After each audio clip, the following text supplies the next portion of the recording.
에베소서 5장 6절에서 7절입니다. 내가 노력해서 하나님의 자녀가 되는 것이 아닙니다. 하나님의 자녀로 태어나는 것입니다. 어린아이가 의식하든 의식하지 못하든 간에 부모의 뜨거운 사랑을 받고 이 세상에 태어나고 이 세상에서 그 삶을 시작합니다. 우리도 마찬가지입니다. 우리는 하나님의 사랑을 받은 자입니다. 그렇기 때문에 우리는 하나님을 사랑하고 또 그 하나님의 사랑을 가지고 사람들을 사랑할 수 있는 것입니다. 사랑을 받지 않은 사람은 사랑할 줄을 모릅니다. 사랑한다고 하면서 무섭게 집착합니다. 그건 사랑이 아닙니다. 어떤 자녀는 겉은 꼭 아버지 빼닮았는데 마음은 하나도 안 닮은 그런 자식이 있습니다. 그게 문제입니다. 자녀는 부모를 닮아야 하고 하나님의 자녀는 하나님을 닮아야 합니다. 그러려면 더러운 것을, 누추한 것을 버려야 합니다. 괴테가 살아있을 때 워낙 유명하다 보니까 손님들이 늘 찾아왔습니다. 괴테는 늘 사람들이 하는 얘기를 들어주었습니다. 그런데 듣다 보니까 더럽고 흉한 말도 많았답니다. 그래서 괴테는 이렇게 말했답니다. 우리 집에 와서 음식을 흘리고 식탁을 더럽히는 건 괜찮습니다. 그러나 더러운 말로 우리 집의 공기를 더럽히는 것은 금해달라고 했답니다. 하나님의 사람은 누추한 말이나 희롱하는 말을 버려야 하고 그리고 감사의 말을 해야 합니다. 우리 입에서 누추한 말을 하지 않으려면 그냥 되는 것이 아니라 좋은 것으로 우리를 먼저 채우셔야 합니다. 좋은 말로 채우셔야 됩니다. 그게 뭐냐? 바로 감사의 언어입니다. 성경도 말하죠. 돌이켜 감사하는 말을 하라고 했습니다. 감사의 말로 우리의 입을 채우면 더러운 말들이 나갈 수가 없습니다.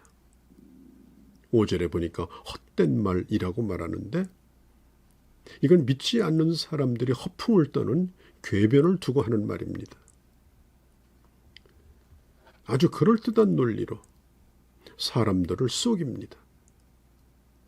자, 어디까지가 문화이고 어디까지가 신앙인지 이게 분명하지 않은 것들이 이 세상에는 많습니다. 또 미신적인 행위도 무슨 동양 철학이니 통계학적인 과학이니 이런 말로 합리화를 시키기도 합니다. 특별히 우리나라는 술 취하는 문화입니다. 또 술을 권하는 문화입니다. 그래서 술 광고도 나옵니다. 술이 생활화되어 있습니다. 성경은 말합니다. 너희는 열매 없는 어둠의 일에 참여하지 말고 도리어 책망하라.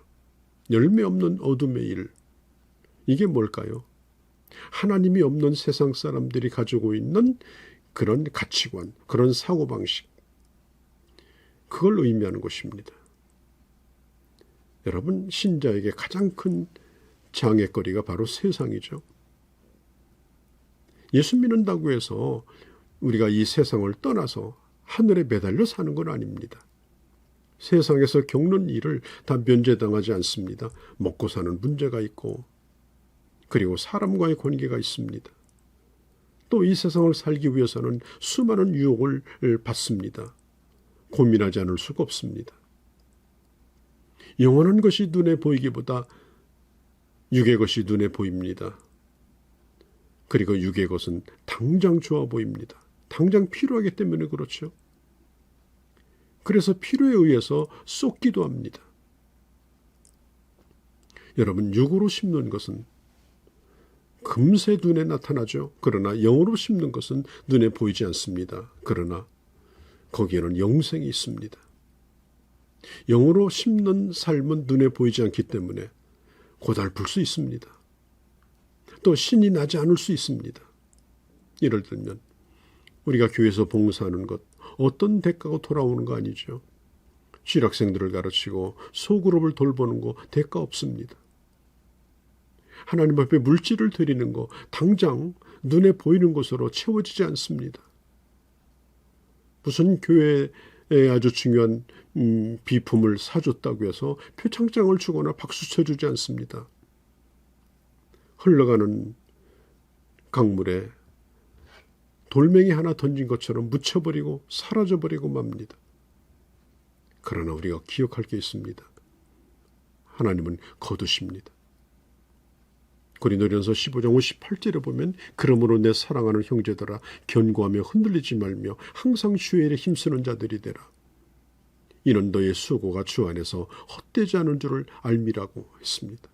갈라디아서 6장 7절에 스스로 속이지 말라. 하나님은 만홀히 여김을 받지 아니하시나니 사람이 무엇으로 심든지 그대로 거두리라. 갈라디아서 6장 8절 자기 육체를 위해서 심는 자는 육체로부터 썩어질 것을 거두고 성령을 위하여 심는 자는 성령으로부터 영생을 거두리라. 여러분, 어떤 분은 저에게 그런 얘기를 합니다. 목사님은 목사님이니까 그렇게 얘기하는 거죠. 저희들의 삶의 현장은 목사님과는 다릅니다. 세상에서 살아갈 수 없습니다.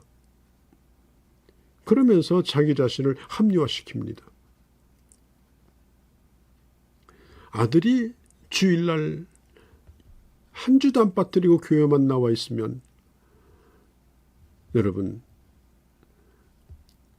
담임 목사에게 말합니다. 목사님, 제가 대학교 떨어지면 목사님 책임질 겁니까? 그렇게 물어옵니다. 나 회사에 무단결근하고 빠지다가 직장 떨어지면 목사님 책임질 겁니까? 하나님이 하라고 하는 대로 다 하고 살면 손해가 많은데 목사님 책임질 겁니까? 항변합니다. 이런 생각은 벌써 세상의 속임수에 넘어간 겁니다. 성경대로 말을 하면 예수를 잘 믿으면 이 세상의 것을 가지고 치부하고 잘 살아갈 거라 그렇게 말하지 않습니다. 내가 성실하게 살고 또 내가 잘 되기를 원한다고 꼭 잘 되는 것도 아닙니다. 중요한 것은 뭐냐면은 하나님의 사람으로 얼마나 성숙해 가는가, 얼마나 하나님의 사람 되어 가는가 하는 것입니다. 오늘 현대인들은 피곤함과 외로움이 많습니다. 이런 것들을 해결하기 위해서 먹고 놀고 즐기는 일이 자꾸만 더 커져갑니다. 즐길 일들이 세상에 많습니다. 여러분, 그러나 생각해 보십시오. 넓은 집에 산다고 만족합니까? 좋은 승용차, 좋은 난방시설에 좋은 곳을 다니며 보고 듣는다고 만족합니까? 소유해보고 즐겁지만 그러나 얼마 가지 않으면 아무것도 아닙니다. 피곤할 뿐입니다. 이제는 그런 걸 통해서 즐거움을 얻는다면 이제는 누가 더 미쳐 돌아가느냐, 누가 더 날뛰느냐, 이제는 그런 싸움밖에는 안 되는 것입니다. 속지 마시기 바랍니다. 깡패 세계에서는 누가 더 지독한 깡패인지 증명하기 위해서 면도칼로 자기 팔을 긋고요, 담뱃불로 손을 지지고, 그리고 그게 자랑입니다. 그런 세계 속에서는 그런 무모한 용기를 가진 자만이 지배합니다. 세상이 우리에게 요구하는 것은 무언가에 비춰서 그렇게 살라고 요구합니다. 또 그런 사람들이 세상에서 잘나 보이고 튀어 보입니다. 그래서 예수 믿는 사람들도 세상에 쏟고 따라갑니다. 여러분 기억하십시오. 성도는 성도의 길이 있고 목표가 있고 보상이 있고 의미가 있고 보람이 있고 책임이 있습니다. 우리는 살아도 주를 위해서 살 겁니다. 죽어도 주를 위해서 죽습니다. 그러다 죽으면 천국입니다. 주일날 겨우 기억해서 끌려 나오는 그런 신앙생활을 위해서 우리는 부름받은 자가 아닙니다.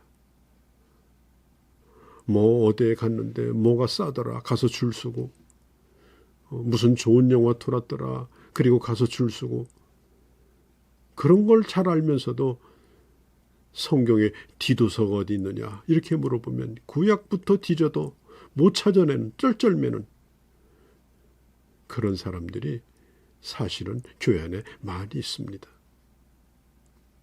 여러분, 한국교회가 지금 침체를 맞고 있는 이유 가운데 하나가 바로 기복신앙입니다. 교회 들어와서 잘 사는데 더 잘 살기 위해서, 있는데 더 있기 위해서 나그네로 살아가는 걸 배우는 것이 아니라 믿음을 가지고 뭔가 보상받으려고 하는 성공의 재료로 기독교를 이용하려고 하는 그런 사람들이, 그런 기도가, 그런 바람들이 가득 차 있는 것입니다. 오늘 6절에 있는 말씀처럼 이제는 더 이상 세상에 속지 말고 무엇이 주님을 기쁘게 하는지를 고민하며 빛의 자녀로 살아가는 귀한 주의 자녀들이 되어주시기를 바랍니다.